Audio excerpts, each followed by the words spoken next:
எந்த பக்கம் போனாலும் கதை வடிக்கிறீங்களே அப்படிதான் இருக்குது டிஎம்கேவோட அரசியல். இவங்களும் டிவிகே மேல ஏதாச்சும் ஒரு தப்பு சொல்லலாம், எப்படியாச்சும் நம்ம மக்கள் மனசுல இருந்து அதை எடுத்துடலாம் அப்படின்னு சொல்லி ஏதோ ட்ரை பண்றாங்க. ஆனா இந்த பூம்ராங் மாதிரி போட்டா திருப்பி அவங்களுக்கே அடிக்கும் தெரியுமா? அப்படிதான் இது வரைக்கும் எல்லாமே அடிச்சுட்டு இருக்குது. இந்த நீட் விஷயத்த வச்சு இந்த ஸ்டூடெண்ட்ஸ் ப்ரொடெஸ்ட் பண்ணதை அவங்க அரெஸ்ட் பண்ணாங்க, அது பண்ணாங்க, அப்படி இப்படின்னு ஏதேதோ ஒரு ஃபேக் நரேட்டிவ்ஸை வந்து செட் பண்ணிட்டு இருந்தாங்க, பிரச்சனை கிரியேட் பண்ணிட்டு இருந்தாங்க. இந்த திடீர் கான்டென்ட் கிரியேட்டர்ஸ் எல்லாம் வந்து ரீல்ஸா போட்டு தள்ளினாங்க.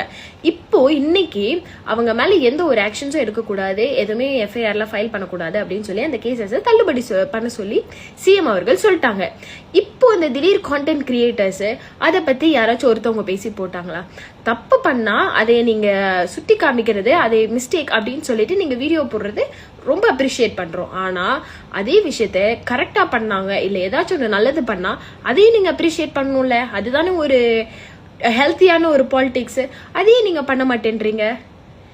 இப்போ சிஎம் அவர்கள் இந்த அரெஸ்ட் பண்ணதோ இல்ல எல்லாத்தையுமே தள்ளுபடி பண்ண சொல்லி சொல்லிட்டாங்க.